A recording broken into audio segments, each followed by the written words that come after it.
I'm going to next move to the topic of health, as I mentioned, with Kristi Haynes. Kristi is with the Benton-Franklin Field Coordinator for Youth Suicide Prevention. And as we know, there are challenges at all stages of life, but particularly in today's fast-paced society with additional societal pressures, it's impacting our youth, and we hear headlines all the time about the challenges our youth are facing. So Kristi's going to share about some of the things that were going on in the Tri-Cities and things that you could do to impact the health of our youth. Thank you, Kristi. Thank you. Good morning. Get situated up here. So 20 years ago, we would not have been here in this type of forum talking about suicide. And today, we have a national strategy for suicide prevention. We have a state youth suicide prevention plan. And locally, we have a coalition that is working very hard to execute that state plan. To bring suicide prevention efforts across our community. I want to start by telling you a few stories from our community. I loved listening to Mr. Randall talk about Tri-Tech, and because I could talk about Tri-Tech all day long too. I really it's been such an honor to work with those amazing, courageous young women who took on that project to develop the app. Part of what our mission is at the Youth Suicide Prevention Program is to raise awareness in our community, but also to do prevention trainings in our schools and pretty much with anybody who works with youth in our community and who will listen to me talk about the warning signs and how to intervene when somebody is having thoughts of suicide. And also to develop community coalitions. And so I'm excited about the work that they were doing there and about a lot of the things kids are doing across our community. So I'm excited to share that with you today. One of the stories I want to share with you is a phone call I got last spring. A young woman shared with me that she really wanted her whole school to hear about suicide prevention and what the warning signs were and how to help. And she said, could you please contact my counselor and set up a time to come train our school? So I called her school counselor and let the counselor know that I'd heard from this young student. And she said, oh yes, I knew you were getting a call. She said, I told her to call you because she very much wants to take a leadership role in getting this done. And so we set up a time and we trained all the natural helpers in this middle school in Pasco. After the training, I got to meet with her. There was a training of about 25 students who were then going to present this material to their school. And this young woman shared with me that she had lost her father earlier that year to suicide. She was the youngest of 5 children, and she was, of course, the family was devastated, and she was worried about her brothers and sisters who she also was seeing some signs of depression and possibly suicide. And she herself was also having some of those thoughts. So she had told her school counselor, who got her some help and also hooked her up with an Ignite youth mentor. And through that support that she received, she wanted to share that and have her school do a program. So because of this young woman's courage to talk about suicide, and the warning signs, her entire school was educated and will be again this year too. They have a program planned for this year. So it's that kind of courage and why we want to talk about suicide, because when we talk about it, we can save lives. Too often times, the stigma that surrounds mental illness, and I appreciate our Attorney General speaking to it as well, it impacts all of us. It impacts everyone in this room, probably either knows someone who died by suicide, or is struggling with thoughts of suicide presently, or has a mental health condition that you're really concerned about. So it impacts all of us. When we lose people in our community to suicide, they're our friends, our neighbors, our family members, our coworkers. It impacts all of us. So like I said earlier, one of the things we do in our mission to reduce the number of suicides in our state is to raise awareness. And so I have some statistics in front of you to help us see how big the problem is. So in Washington state, we lose an average of 2 youth to suicide each week from the ages 10 to 24 years of age. This doesn't, even though this might be shocking to you, this doesn't paint the whole picture, because the CDC tells us that they estimate that for every one suicide, we have approximately 16 suicide attempts. Those next numbers that you see there are from the Healthy Youth Survey, which is a survey given in our state every 2 years to 6th graders, 8th graders, 10th graders, and then 12th graders. And you can see there that 10th graders in our state, 17% reported seriously considering suicide in the last year. I will tell you that in Benton County, ours is just slightly higher than that, of students that reported considering suicide. Youth suicides now outnumber youth homicides in our state, and in Washington state, it is the second leading cause of death in youth. That's a 10% higher than a national average, and nationally, it is the third leading cause of death. What we know is that peers and adults in kids' lives play a key role in preventing suicide.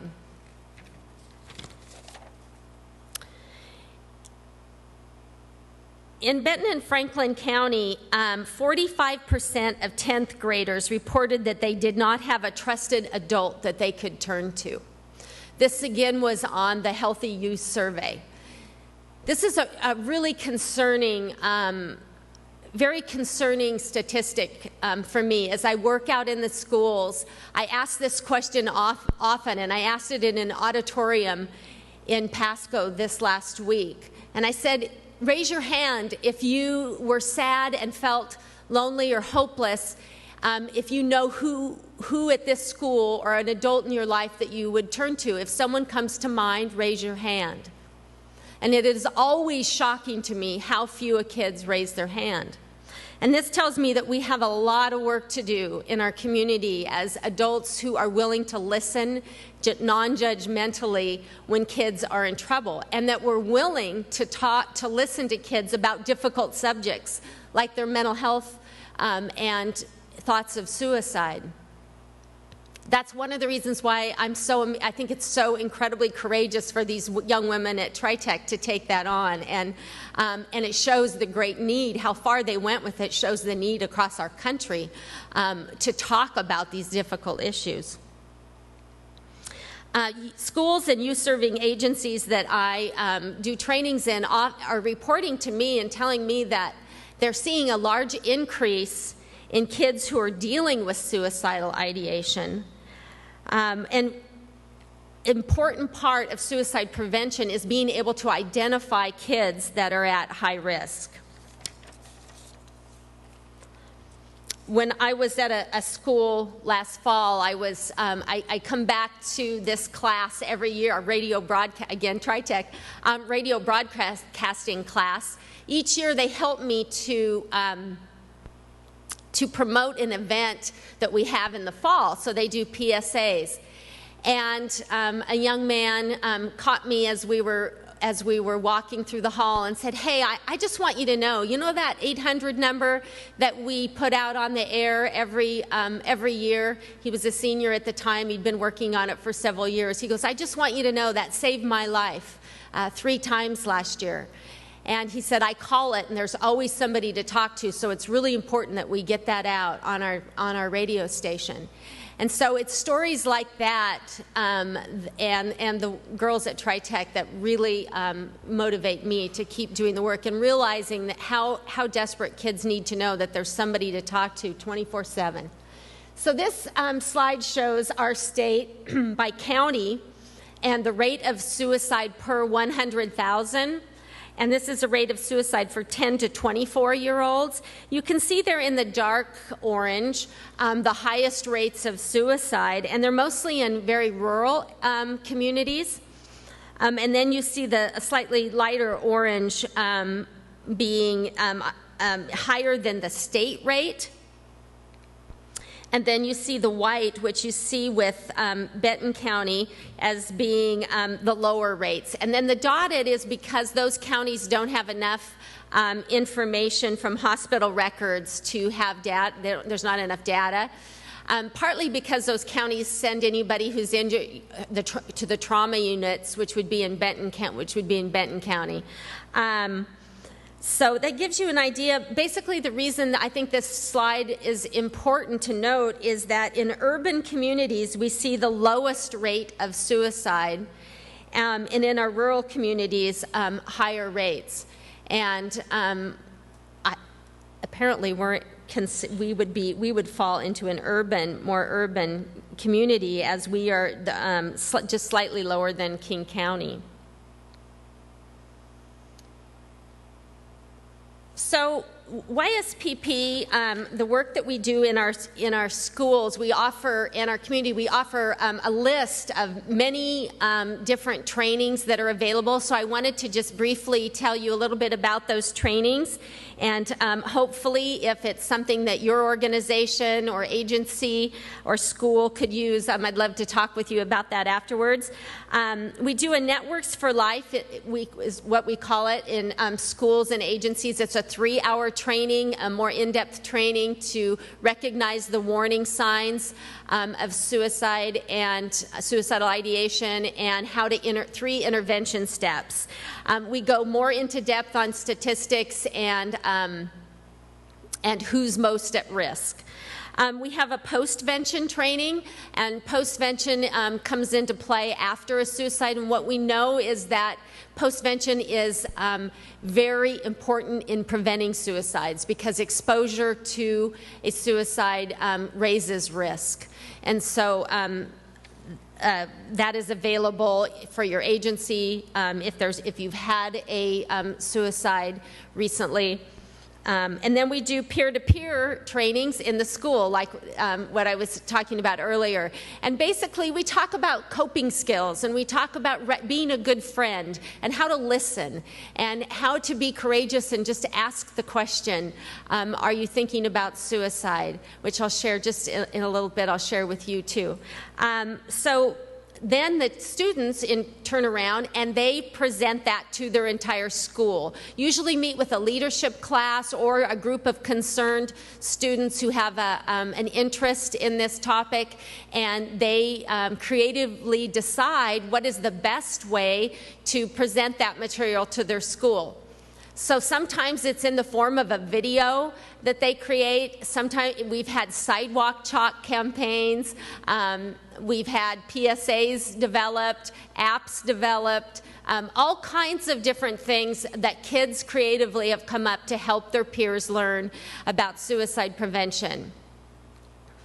We do a parent presentation, recognizing stress and depression in adolescents. This is, I think, one of the most important trainings that we do, and it helps parents to realize that how they cope with problems and problem solve in their life and deal with stressors, that they're modeling that those skills to their kids. And so we talk a lot about how to model healthy coping skills, but also what to do when you notice that a kid is overstressed and maybe dealing with depression or another mental health disorder, and how to get them the help that they need. We also have a program for LGBT, lesbian, gay, bi, and transgender kids in our community. We call these our Out Loud trainings. One that we have is called Safe and Accepted. That's for people who may be, for teachers and people who may be working with LGBT kids. We also have Safe from Bullies, Saving Lives. What we know is that in our community, the Healthy Youth Survey again showed us that about 30% of kids in our community said that they'd been bullied 1 or more days in the past 30 days. So bullying is a stressor that kids are dealing with, and especially in the LGBT community. Also, we have Living Works trainings, and these trainings are more in depth, 1 and 2 day trainings on self-harm and suicide prevention. We also have school curriculum for health classes, and this can be purchased at our website online. This is a 6-week course that teachers present in the health classroom, and then I am available also to train them how to use this curriculum. We have probably a handful of schools in our community using that now. Last year, House Bill 1336 was passed and required that a 3-hour suicide prevention training for any school counselors, psychologists, social workers, and school nurses, that this was required for them, which was a big leap in suicide prevention work, because our colleges aren't doing a lot of training on this, and so now counselors are required to have this, which was a good thing. Our ESD is offering that. You can, if that's something you're interested in or you need to have that training, you can sign up at the ESD's website. School districts were also required under this bill to adopt a crisis response plan that would recognize and initially screen and respond to the behavioral distress in students. And so I am also available to work with schools, and I'm happy to work with schools on developing that crisis plan. So when we talk about intervention, I want to just talk about some of the important elements of intervention when it comes to suicide prevention. So our populations that are at highest risk, it's important to point these out so that we can identify those kids at risk. First of all, it'd be youth living with mental health issues. It's estimated that 1 in 5 kids, it was mentioned earlier in the video, suffers from depression. And again, in our Healthy Youth Survey in Benton County, 37% of 10th graders reported feeling sad and depressed. 37%. And 43% of those said that they were not likely to seek help. And that, again, points to the stigma that surrounds mental health issues. We also want to watch for kids who are experiencing great stressors in their lives, ongoing stressors like bullying, or have had a current great loss in the last maybe couple of weeks especially. The death of a loved one, or the victim of a crime, or racism, those kinds of things. Also, we want to look at youth in vulnerable identity groups, including our LGBTQ kids. And this is worse with family rejection. And they are not at high risk. I always want to point this out. They're not at high risk because they are LGBT. They're at high risk because on top of the normal stressors that all our kids are dealing with, they endure more of the bullying, family rejection, issues around coming out that add more stressors to their lives. Also, our Native American youth, Latina adolescent girls, and foster care and homeless youth are at higher risk. And youth who have attempted suicide before, or even just had exposure to suicide. So we hear that there's I hear all the time from people on the front lines of suicide prevention that every time we have a youth suicide in our community, they see an increase in the number of calls and kids that are in distress over it. So oftentimes triggers in them thoughts of suicidal ideation. So in our community, since January 1st, we have had 8 suicides. This is up from several years past. I think it was in 2013 we had 4 suicides a couple years in a row. Last year we had 5 suicides, and this year we've had 8 so far, and the year is not over. So I'm concerned. We're not seeing a trend necessarily, but enough evidence to say that that we all need to be a part of the solution and to start talking about mental health issues more and to be educated on suicide prevention. So what are some signs that somebody might be thinking about suicide? So we use this acronym FACTS in our training, and the F is for feelings. Is the person feeling sad, lonely, or hopeless? We use the A is for actions. How are they acting? Are they pushing away family and friends? Are they not enjoying the things they normally enjoy? Are they giving away prized possessions? Those are some of the actions that might be a sign someone's thinking about it. The C is for changes. Do we see a change in their school performance? Do we see a change in their appearance, their personal hygiene? The T is for threats. Are they making some maybe subtle, maybe not so subtle threats? Saying things like, I would kill myself, if she ever broke up with me, I think I would just kill myself. Or maybe they're saying goodbye. The S is for situations. Has the person had a trigger situation like we talked about that puts them at higher risk, especially in the last couple of weeks? So when we see these signs that these facts that somebody might be thinking about suicide, there's 3 intervention steps that I hope that you will take from here today and remember. The first one is to show you care. It sounds so simple. Show you care, of course. But we need to show we care in a non-judgmental way. We need to be courageous enough to say we've noticed a change. Hey, I really care about you. I've noticed that you haven't been coming to school lately, or I noticed that you quit the soccer team. I'm really concerned about you. What's going on? Tell me what's going on.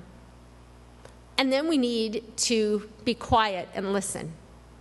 And we need to listen non-judgmentally. We need to listen to understand. And so oftentimes when I hear that such large percentage of our kids don't have a trusted adult they can talk to, it makes me wonder, are we listening enough? Are we being non-judgmental? So becoming a trusted adult means that we listen non-judgmentally, that we care, that we're compassionate, that we're empathetic. And so each of us in this room can become, I'm sure there's room for, I know there's room for improvement in with how I deal with my kids and the kids I come into contact with. It's an ongoing life skill that we all need to continue to develop. So I would challenge all of us, if you see these signs, show you care. Listen to the kids in your life, the people in your life. Listen to them non-judgmentally. And then ask the question.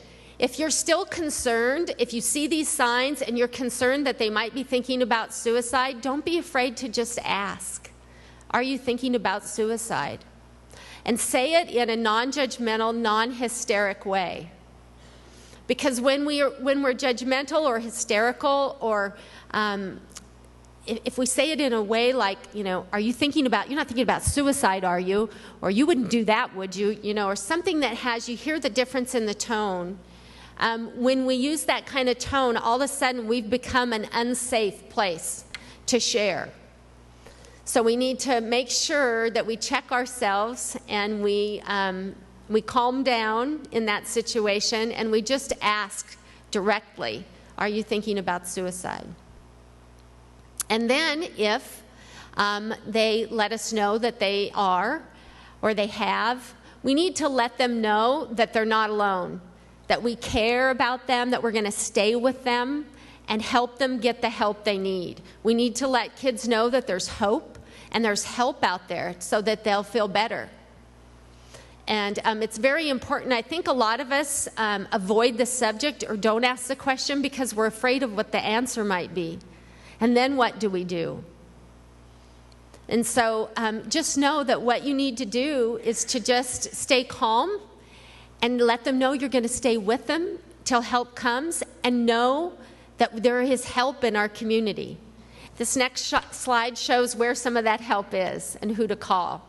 So like I mentioned, the young man who had the 1-800 number that he had in his wallet, actually, in a card we hand out. Nowadays, when I talk to kids in schools, because most kids have a cell phone, the teachers allow me to say, I say, can you take out your cell phones and plug this number in as we're speaking? So I'd encourage you to do the same. Have that 1-800 number or our local crisis response units number, the 783-0500, have that loaded in your phone. So if you're ever in a situation, you know what you're going to do. I spoke at a conference last week for our faith community. It was a room full of pastors, and one of the pastors sent an email afterwards and said that she had come in contact that week with somebody who was thinking about suicide, and because she knew what to do, she knew who to call, she felt more confident to approach the subject and to sit with that person until help came. They called for help together. So when we know what to do after asking that question, I think it's a key part in being confident enough to approach the subject.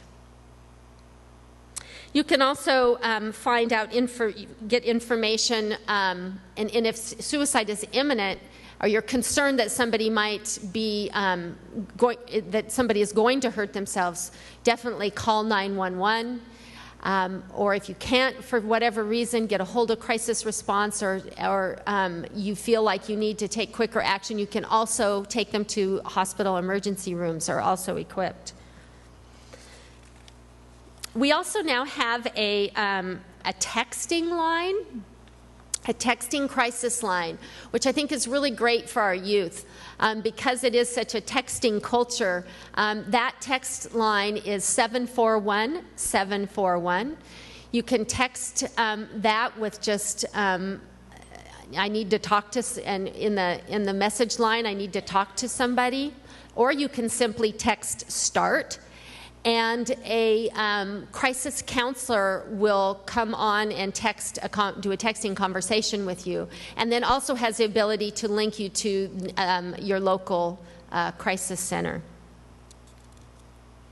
So what can I've told you a little bit about what I'm doing in the schools and the trainings that I do. But I also want to share with you what our community is doing and how you can get involved with that effort. So first of all, what we can do is we can all talk about it, not be afraid to talk about suicide. That will help us break down the stigma. We can also change our language around suicide. Most all of us in this room probably grew up hearing that people committed suicide, and a lot of us still use that language. It's hard to break that pattern. But committed suicide, the word committed is kind of a loaded word in that it sounds like somebody committed a crime or committed a sin. And so we want to get away from that kind of shaming language into we could just simply say they died by suicide. So that's one thing we can do, is change our language around it. You can attend awareness events. Each year we have an event in our community, a walk in the fall that correlates with Suicide Prevention Week. And so you can come out to that and join several of the schools in our area that bring busloads of kids out to take part in that. There's the Faith Summit that is going to be a yearly event around mental health. NAMI has a summit or has events around learning more about mental health and getting help that helps get our community talking about it. Panels like this. Thank you so much for addressing this today. We have a coalition, actually 2 coalitions working on this issue. Our Benton-Franklin Suicide Prevention Coalition has had many projects in the works. We've developed or put together care packages and different things to help to get the word out to our community. So I thank you so much for being here today. I encourage all of you to keep talking about it and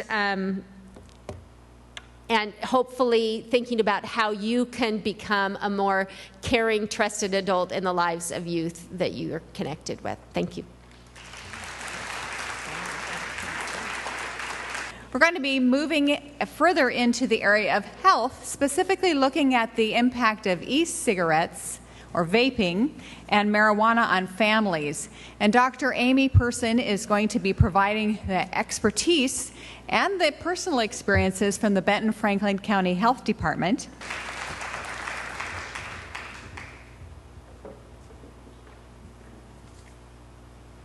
All right, so thank you for the opportunity to come and speak. I particularly enjoy these kind of forums because they sort of allow all of us in the different sectors to be able to share information and to understand how much each of us impacts the other areas.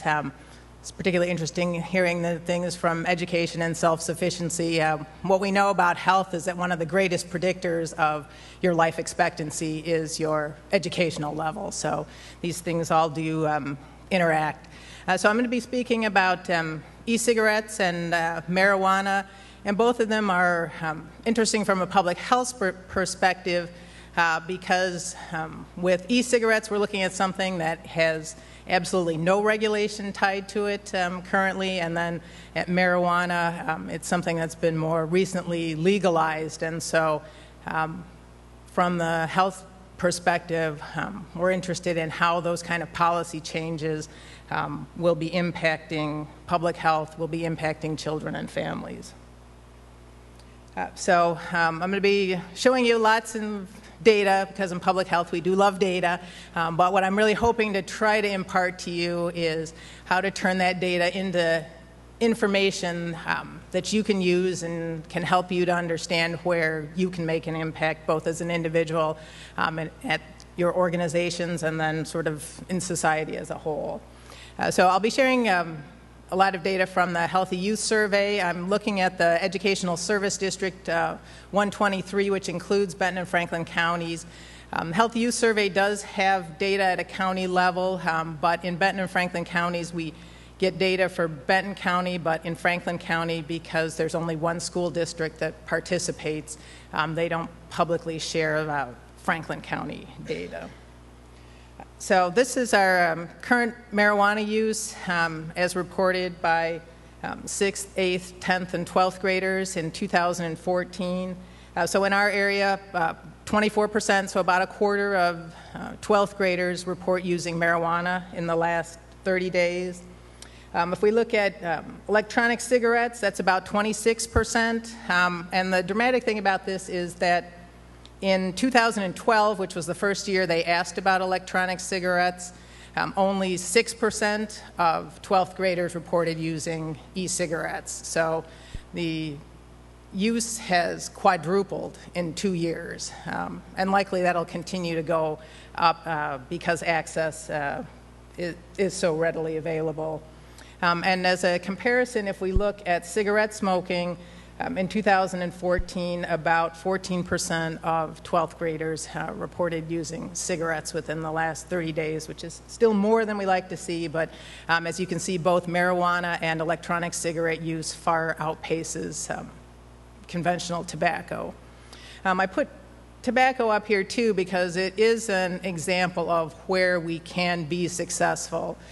In the late 90s, cigarette use by 12th graders in the last 30 days was about 35%. So about a third of seniors in the late 90s were using tobacco. We've been very successful, both through regulation, taxation, education, and in limiting media, in making an impact with tobacco. And I think those are some of the things, the lessons we need to learn and to apply to what's going on with some of these other issues like electronic cigarettes. For e-cigarettes, and this is from the Washington Poison Center, as you can see, electronic cigarette exposures skyrocketed in the last couple years. I think between 2012 and 2014, calls went up by 1,000% for exposures to electronic cigarettes or liquid nicotine. With the e-cigarettes or liquid nicotine, most of them are from toddlers that we're seeing, and a lot of that has to do with how electronic cigarettes and liquid nicotine is packaged. So it's very attractive for young kids, and again, it's one of those that when something's available, readily available, easily available, people assume that there must not be any danger to it. If I can buy it at the corner grocery store, then it's got to be safe, so it doesn't matter if I leave it out. But obviously, it does make a difference. And just to show you, so a 15 milliliter bottle of the liquid nicotine, so a half ounce of that has as much nicotine as 42 cigarettes. And that's why it's so dangerous, particularly for toddlers and young kids, both because they can ingest it, but they can also absorb it through their skin. And unfortunately, the liquid nicotine's not quite as bad tasting as cigarettes, because little kids like to pick things up. So we know little kids like to eat cigarettes, but they usually won't eat 42 cigarettes. But it's very easy for them to, drink. Even a teaspoon of liquid nicotine can be fatal for a child. If we look at marijuana exposures in the last couple years, those have also increased significantly, although primarily those we're seeing more in the teenage and young adults. And those are obviously people who are generally intentionally choosing to use marijuana, but they may not realize how much they're getting, particularly with some of our marijuana-infused edibles, and even with some of the marijuana that's available to smoke. Marijuana is actually much more potent now than it used to be, so a lot of people who may have tried marijuana in the 60s and may sort of have that idea that it's not something that's that bad because, I smoked a little weed, they might say, and, I'm fine. I don't think they realize that marijuana, the THC content's about 3 times more potent than it was back in the 60s and 70s, so we're a great country for innovating, and unfortunately sometimes that even means we make our not-so-safe things more harmful. So as you can see, the edible and marijuana intoxication reports, those have continued to go up, and some of that has to do particularly with what we see in kids is that, as the Attorney General alluded to, if kids see a cookie, they're going to eat it. They're going to eat it and not tell anyone. And unfortunately, while some of the packaging of the marijuana-infused edibles tries to make it clear that there's marijuana in there, if it's not in the package, a cookie looks like a cookie. The marijuana one doesn't beep to let you know that it's not safe. Most of our marijuana exposures, obviously, we see them more in our sort of very highly urban areas, but even in the Benton-Franklin counties, we've had some significant number of exposures. So, part of when we make these things more accessible is we have to think about who we're making them accessible to, particularly when it comes to the availability to youth. And one of the difficulties that we see with some of these things is that, again, the perception that if it's legal, there must not be anything wrong with it. And how does that how does that impact and what's the sort of fallout from that? So if we look at riding with a recent marijuana user in the last 30 days, about a quarter of 12th graders report having been in a car with someone who has recently used marijuana, so who's been driving impaired. If we look at data that comes from young adults, so similar survey that was done in Washington for the 18 to 25-year-olds, 16% of those reported more than 6 times in the last 30 days that they drove while they were impaired by use of marijuana.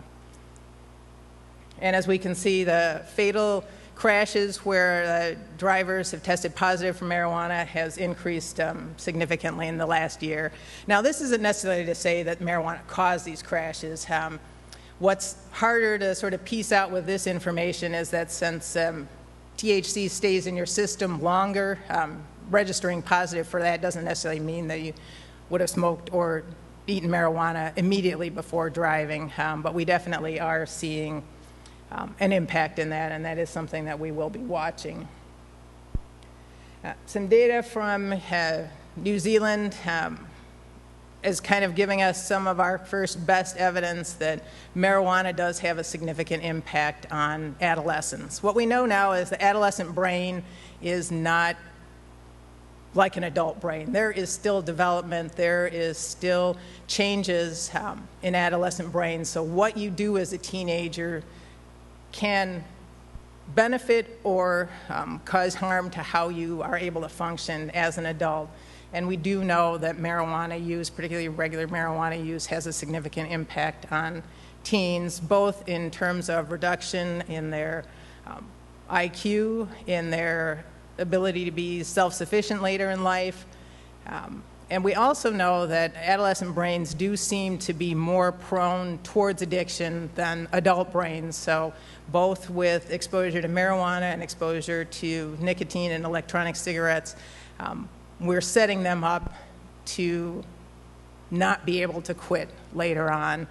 We particularly know that's true with nicotine because 88% of adults who smoked started before they were 18. So again, if we can prevent people from using nicotine as youths, we can prevent them from using nicotine as adults. And the electronic cigarettes, they contain nicotine. You know, they might be safer in terms of not as having as many of the tars and other substances that conventional cigarettes do, but they do contain nicotine, and nicotine is a drug. So access, you know, tobacco, big tobacco, which owns a lot of the companies that manufacture or distribute electronic cigarettes, they learned a lot from how successful they were in distributing tobacco before it was regulated. They know the kind of things that appeal to a youth market, and they know that a youth market is a good market to go after. So they like to use images that are similar to other advertising that we see. So we've got Raging Bull, you know, e-liquid as opposed to Red Bull. They tend to come in flavors like gummy bear, you know, coconut, strawberry. So they got nice bright colors. So they're very appealing to youth, both teenagers, and they're also very appealing, unfortunately, to small children. And one of the difficulties is that for our youth today who are not used to seeing cigarettes on TV or in the media because they're no longer allowed to be advertised there, the perception that if we can see electronic cigarettes being advertised in places is that they must be safe, because if they weren't safe, they wouldn't allow them to be out there advertising. But when we have no regulation, then yeah, we don't have any way to control some of those images. So as you can see, they do a lot of marketing to make things look very cute and very trendy. So again, appealing to that youth market. You know, there are apps for electronic cigarettes and vaping. These are actually designed so that people can keep track of how much they're saving by using electronic cigarettes versus buying regular tobacco. And that is one of the appeals of the electronic cigarettes today, is that since they aren't taxed, they actually are quite a bit cheaper than smoking cigarettes. I had some students that worked with me because we were sort of trying to see, you know, what is the impact of electronic cigarettes on youth in our area. And that's hard information to find. It's hard information to find who exactly is selling electronic cigarettes because, again, as the Attorney General pointed out, they're not regulated. They're not required to have any special license. So the only way we could find out who was selling them was actually to send the students out and have them go into, you know, stores and gas stations around the high schools to see who had them. So the smallest circle is within a quarter mile, then we go to a half mile, and then with 1 mile. So fortunately, there wasn't anybody selling them within a quarter mile of the high schools, but if you can see, like Kamiakin and Pasco, they have several retailers within a mile of the school. So again, this is access. This is people being able to get to things easily. And even though it is illegal to sell electronic cigarettes or to minors, unfortunately, the enforcement of that, there really hasn't been as much of the funding for that. So we do see youth that do possess those. As far as the perceived availability of marijuana, so in 2014, as you can see, the sixth graders still tend to think that marijuana is hard to get. So 87% of them think that it is hard to get.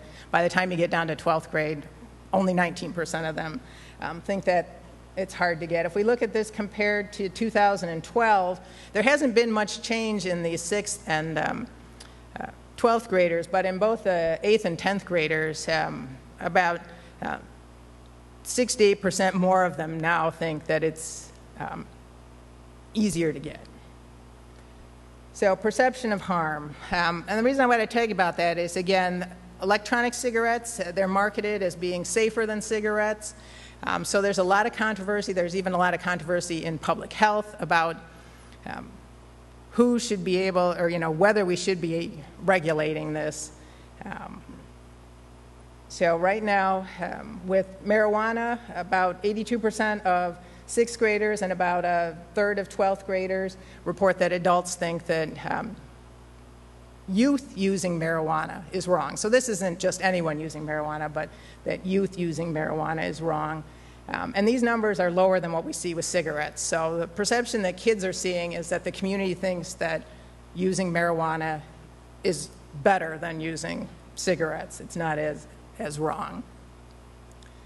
And why this is important is because we know that overall use correlates with attitude. So if we look at Colorado, where marijuana has been legal for a little bit longer than it has been here in Washington, what they found is that the use by youth relates less to how many establishments are selling marijuana as to how much they perceive that the community thinks using marijuana is okay. So that's an area where we can make a difference. Because if we're talking about what is it that I can do, what can we do, what can society do, I think we need to think about it on all levels. The other thing we love in public health is models. So this is our social ecological model, and we need to think about all these levels, about how can we change individual behavior, but also how can we change what goes on in our organizations, how can we change what policies, what regulations are, what our social environment is in terms of limiting access. When we talk about health impact, again, teaching every individual what's safe and what isn't safe can be effective, but it's very labor and cost intensive, and it's hard to have a huge impact. So we tend to do better when we do things that either make it harder for people to access things that we think might be harmful, or also if we change their social and economic determinants of health. So we, again, if we make it easier for people to succeed, we tend to make it easier for them to avoid things that are harmful for them. We're big on this idea of collective impact, so the more that all of us different organizations are working together, I think is really how we're going to be the most successful. So our strategies for improvement in terms of reducing youth access to electronic cigarettes or marijuana have to do with education, regulation, improving our community resiliency, and improving health equity. So just a reminder, even in spite of our electronic and our social media age, most teenagers, and this is from a study just put out in 2015, so over half of teens still get health information from their parents. Health classes in schools, doctors and nurses, those are still the ones that have the most impact. So even if they're always on their phones, messaging their friends, they're still listening to the adults around them for their health information. So it's important for us to be aware. The Attorney General alluded a little bit to this, but yeah, currently electronic cigarettes and vapor products are not regulated at all. The FDA is looking at including them under the umbrella of their other tobacco products, but that'll likely be a couple years before that occurs. Currently in Washington, you're not allowed to sell to minors, but we don't have any regulation by the Liquor Control Board. We don't have any regulation on sampling them, giving out free samples, selling them in vending machines, so youth access is still a big problem. He talked about the legislation that didn't pass this first go-around but will be being introduced, and that is working at limiting youth access by restricting sampling, restricting vending machine sales, and also prohibiting possession. It's illegal to sell to minors, but right now it's not actually illegal for minors to possess electronic cigarettes. And they're also looking at child-proof packaging and also changing how you can advertise these products. Locally, there are some areas, and the city of Pasco is one that has limited electronic cigarettes the same way that they do smoking, so they don't allow electronic cigarettes on public property. Otherwise, in our area, that's the only local restriction. Pierce County, King County, and Grant have enacted local legislation to restrict use of electronic cigarettes in public. So just finally, do you want to briefly touch on this concept of health equity and of the sort of social determinants of health? So all these things that we've talked about in terms of improving educational opportunities for kids is all about helping people to succeed. And if we can do that, we make it easier for them to be able to take charge of their own health and to be able to live healthy, productive lives. Again, we've learned a lot of that from tobacco, and I hope that we will take some of the lessons that we've learned from big tobacco and from how successful we have been so far in reducing tobacco use in youth to apply some of those lessons to some of these new challenges with electronic cigarettes and marijuana. So thank you.